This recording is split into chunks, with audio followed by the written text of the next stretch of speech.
जय श्री राम दोस्तों। आज हम हनुमान जी महाराज के बारे में ऐसी अनसुनी बातें आपको बताएंगे जो आपने कभी नहीं सुनी होंगी। हनुमान जी महाराज हिंदू धर्म में सबसे अधिक पूजे जाने वाले देवताओं में से एक हैं। उन्हें उनके साहस, शक्ति और उनकी सुरक्षा की दिव्यता के लिए माना जाता है। उनकी पौराणिक कथाओं का वर्णन रामायण में विस्तार से मिलता है और उनकी भूमिका संपूर्ण रामायण प्रसंग में मुख्य थी। उनके बारे में प्रचलित मान्यताओं में उनकी श्री राम के प्रति अटूट भक्ति, श्रद्धा भावना, उनकी बचपन की शरारतें और माता सीता को खोजने में प्रभु श्री राम की सहायता करना मुख्य रूप से वर्णित है।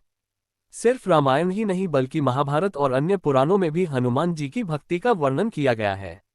ऐसी मान्यता है कि उनका जन्म चैत्र महीने की शुक्ल पक्ष की पूर्णिमा तिथि को हुआ था, इसलिए इसी दिन हनुमान जयंती मनाई जाती है।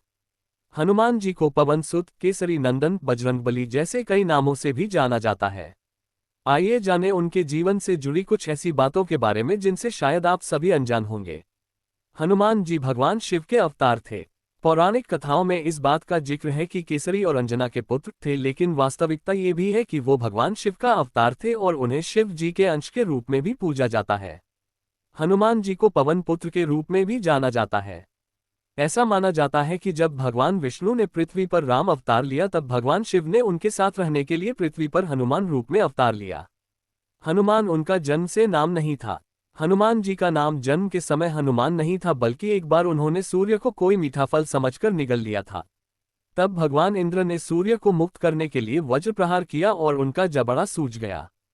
तभी से उनका नाम हनुमान पड़ा, क्योंकि हनुमान संस्कृत के हनुमत शब्द से बना है। हनुमत एक शब्द और एक प्रत्यय का जोड़ है। हनु या हनु का अर्थ है जबड़ा और मत प्रत्यय बन जाती है।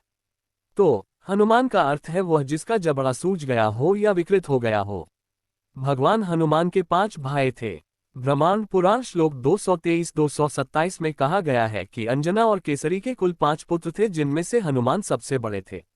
भगवान हनुमान के भाई बहनों के जन्म के क्रम में उनके नाम मतिमान, श्रुतिमान, केतुमान और दर्तिमान हैं। महाभारत काल में पांडु और कुंती पुत्र भीम को भी हनुमान जी का भाई कहा गया है। हनुमान जी की मूर्ति का रंग लाल या नारंगी क्यों होता है? इसकी एक पौराणिक कथा के अनुसार एक बार भगवान हनुमान ने सीता जी को माथे पर सिंदूर लगाते हुए देखा और पूछा कि यह उनके दैनिक अनुष्ठानों का हिस्सा क्यों है। तब सीता ने हनुमान को समझाया कि सिंदूर श्रीराम की लंबी उम्र, उनके पति के प्रति उनके प्रेम और सम्मान का प्रतिनिधि है। श्री राम के प्रति निष्ठावान भक्ति की वजह से हनुमान जी ने अपने पूरे शरीर को इस सिंदूर से लेपने का निर्णय लिया और हनुमान जी को सिंदूर से रंगा देखकर उनकी भक्ति से प्रभावित होकर भगवान श्री राम ने वरदान दिया कि जो लोग भविष्य में सिंदूर से हनुमान जी की पूजा करेंगे उनकी सारी कठिनाइयां दूर हो जाएंगी। और यही कारण है कि मंदिर में आज भी हनुमान जी की मूर्ति सिंदूर से रंगी होती है। ब्रह्मचारी हनुमान जी का एक पुत्र मकरध्वज था। भगवान हनुमान एक ब्रह्मचारी के रूप में जाने जाते हैं, फिर भी उन्होंने मकरध्वज नाम के एक पुत्र को जन्म दिया। कहा जाता है कि अपनी अग्नि में पूंछ से लंका को जलाने के बाद उन्होंने अपनी पूंछ को ठंडा करने के लिए समुद्र में डुबो दिया।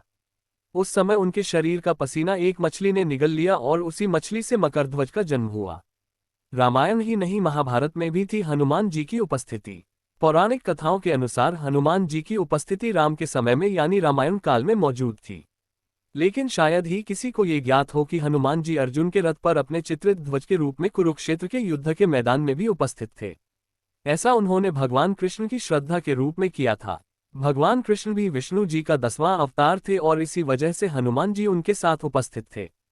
हनुमान जी की उपस्थिति ने कुरुक्षेत्र युद्ध में रथ और उसके निवासियों को सुरक्षा प्रदान की और जैसे ही युद्ध में विजय मिली हनुमान जी वापस अपने मूल रूप में आ गए। क्यों रखा पंचमुखी हनुमान का रूप? ऐसा कहा जाता है कि भगवान हनुमान ने राम और लक्ष्मण का अपहरण करने वाले पाताल के राक्षस राजा को मारने के लिए पंचमुखी हनुमान का रूप धारण किया था।